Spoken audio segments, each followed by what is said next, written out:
Hello everyone, I'm Frank and welcome to Learn How to Sudoku, where we take a very easy, very Sudoku puzzle and we break it down in detail so that you can learn how to Sudoku. Today's very easy puzzle is called Tornado by Gugwe, or I don't know how to pronounce it. If I'm mispronouncing it, or if you have the pronunciation, let me know in the comments what the pronunciation is, and I'll correct it for the next time if I do one of your puzzles. Anyways, here are the rules. We have normal 9 by 9 Sudoku, where we need to place the digits 1 through 9 exactly once in every row, column, and 3 by 3 box.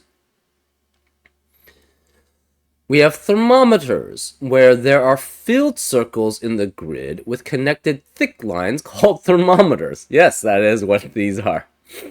The circle represents the bulb of the thermometer, and digits must strictly increase along the thermometer, starting from the bulb end. So, for example, you could have something like, say, 4, 5, 7, 9. This would be a valid thermometer, because you're strictly increasing from the bulb to the end. What you could not have is something like, say, 4599, because along this span of the thermometer, you are not increasing. You are staying the same, but you are not increasing, so that is not allowed in these thermometers. And those are examples of how thermometers work.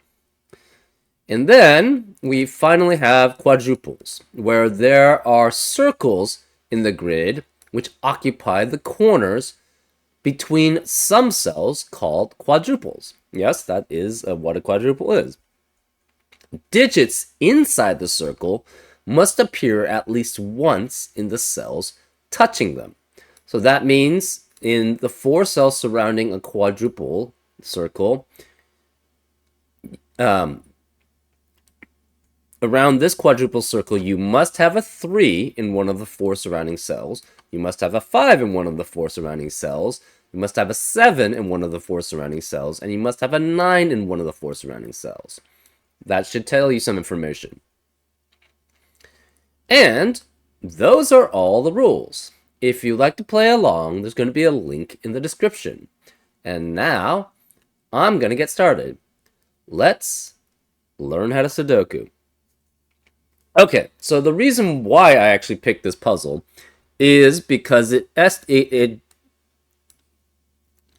well, it's been a while since I talked about Fistmeffel's ring theory, so I wanted to bring that up again. And what it is the ring around the central box in a Sudoku puzzle, in a normal Sudoku puzzle. Those 16 cells, and there's 5 here, and 3 here, and 3 here, so that's 16 cells.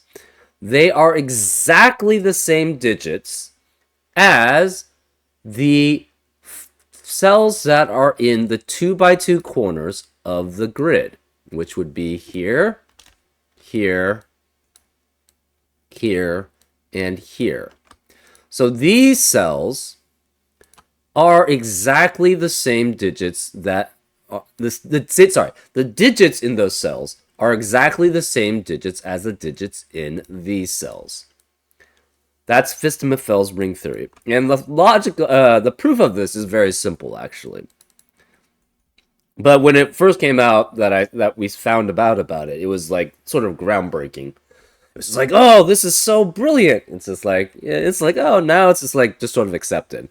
So that's probably why this is considered a very easy puzzle, because we can use that theory, and we probably have to use that theory to make it very easy. I don't know if you can do it another way that would make it not easy. Okay, so here's the proof. What are the digits that are in these 5 rows?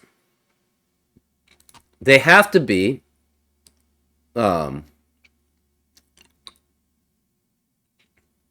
essentially the digits 1 through 9 5 times, right? Because there are 5 rows, each of which has to have the digits 1 through 9 exactly once each.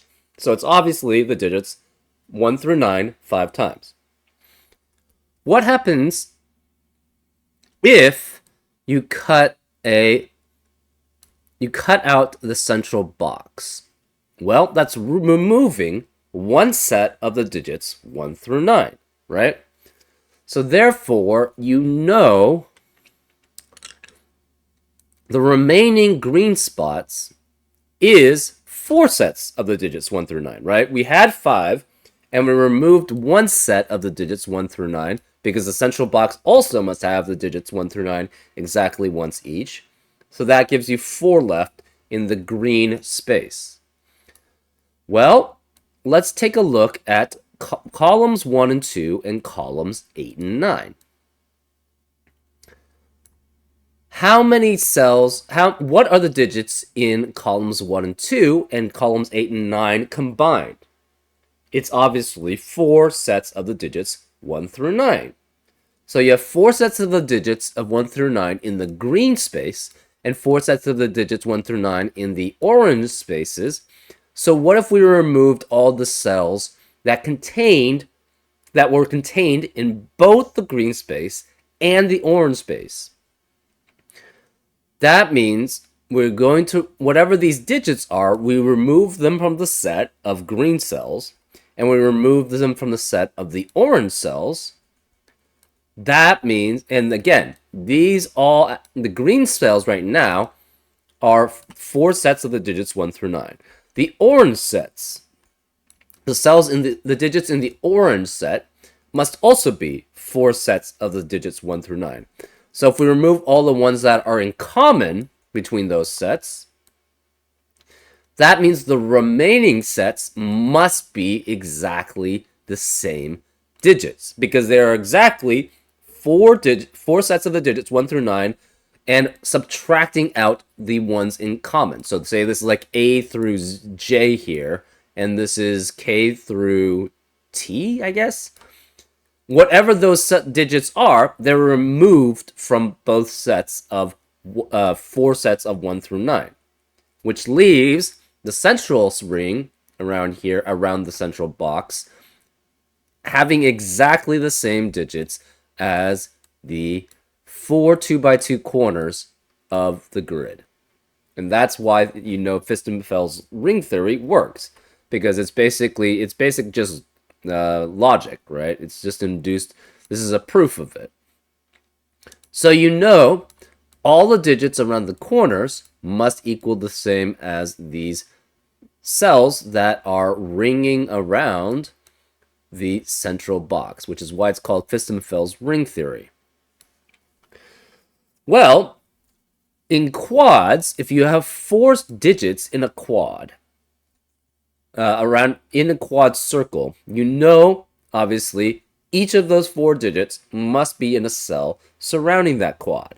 So that quad, if you have 4 digits in 4 cells, it has to be those 4 digits, right? So we have to have 1 3 5 7 here. We must have 3 5 7 9 surrounding here. We must have 1 5 7 9 here. We must have 1 3 7 9 here. So in the ring, we know we have only 1 3 5 7 or 9, right? Because those are the only digits which appear in the 2x2 corners of the grid.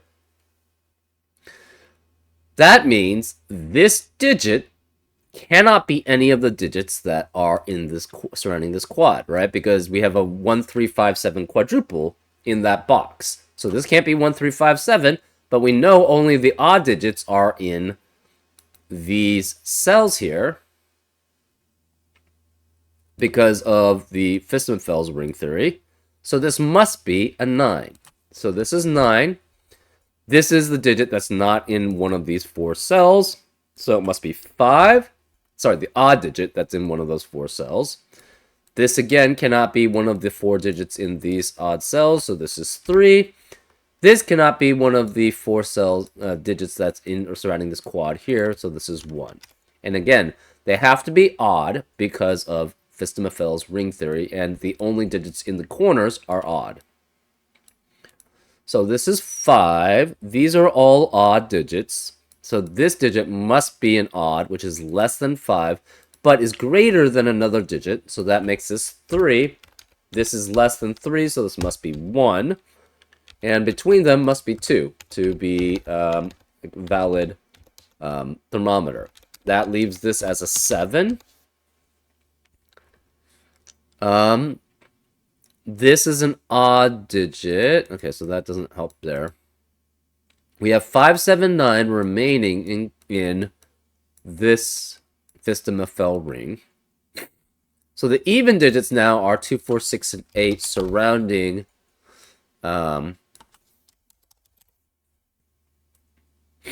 Fistamafel's ring here.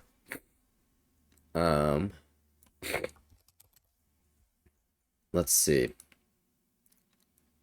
This is guaranteed to be 5, 7, or 9. 7 cannot be here. 9 obviously can't be here because this has 2 more digits that are greater than it. So this can't be 5. So this is at minimum 5, which means this is at minimum 6. So this could be 6, 7, or 8 because it has to be less than this, but it can't be 7 because of 7 in the row. So this is 6 or 8 here.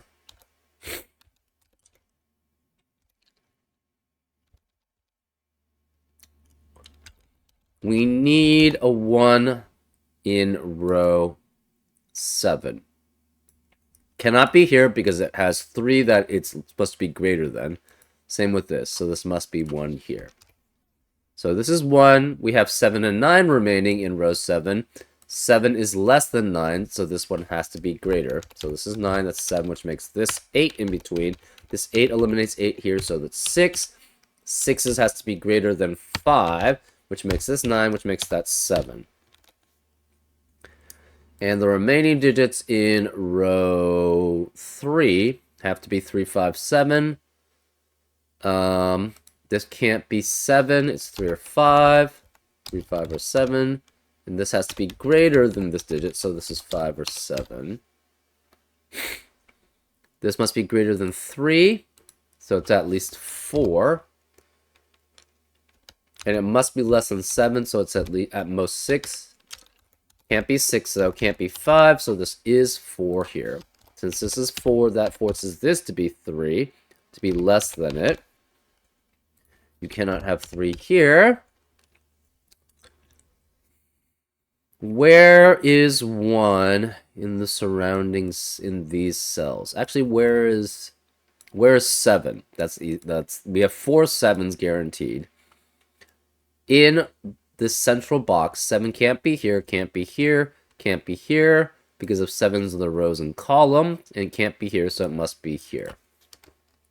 So this is 7, which makes this 5, which makes that 7 there.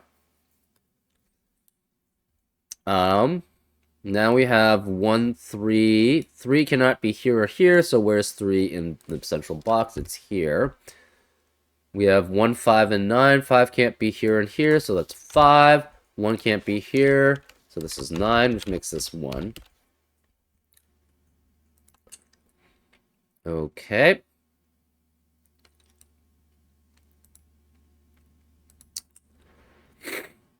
This digit obviously can't be 9. Let's do remaining digits of row 5. We have 1, 4, 5, 8. Obviously, 1 cannot be on the thermometers because those digits... Oh, well, 1 can't be here, period, right? Because of 1 in the box. This can't be 1 because it has a digit that it's greater than, and 1 doesn't have any digits that are greater than it. So where's 1 in row 5? It must be here. So this is 1. Let's just continue with like rows 4 and rows 6. Row 4 can be 2, 3, 6, and 8. Oops. 2, 3, 6, 8. 2, 3, 6, 8. 2, 3, 6, 8. So 3 cannot be either of these digits because we have a 3 in the box. And this digit must be smaller than this, so this can't be 8. 3 cannot be here because it has to be greater than 4, 5, or 8. It can't be 2 either. Where is the 3 then in row 4? It must be here. So this is 3 here. Remaining digits of row 6. We have 2, 4, 6, and 9. Okay.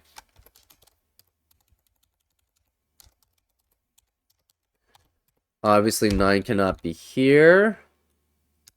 No, well, 9 can't be here in general. Oh, this can't be 5 because of 5 in the box. So 2 has to be one of these two.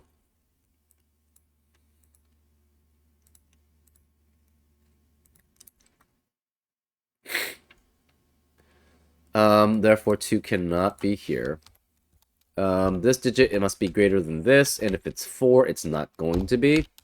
So this is 6 or 9. One of these two is a 9, obviously.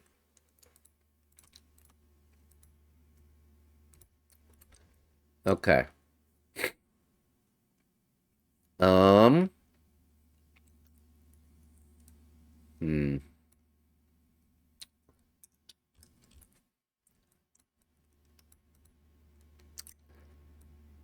Let's do column 4 then. We have what? 3, 4, 6, and 8 remaining in column 4. So, this has to be greater than this digit, so this cannot be 8. This digit has to be greater than that digit, so this can't be 8. And that's all we got. Remaining digits in column 5. We have 2, 5, 6, and 9. 9 cannot be here because of 9 in the box. 5 cannot be here because of 5 in the box. Also, this can't be 3 because of 3 in the box.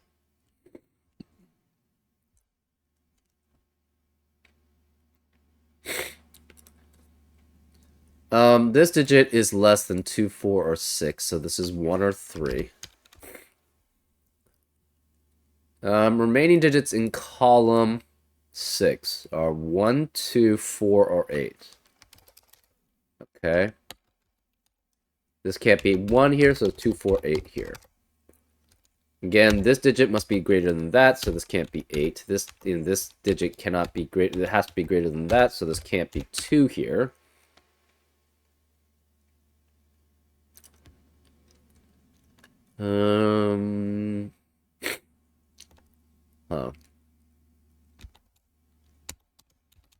This digit must be smaller than 2, 4, or 6, so it's 1 or 5 here.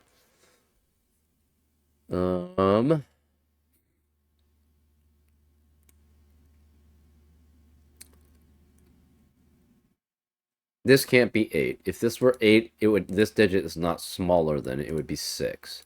So this has to be a 4. So this is 4, which eliminates 4 in the rest of the row and the rest of the box. So this becomes a 2, 6 pair, which eliminates 2 and 6 in the rest of the box.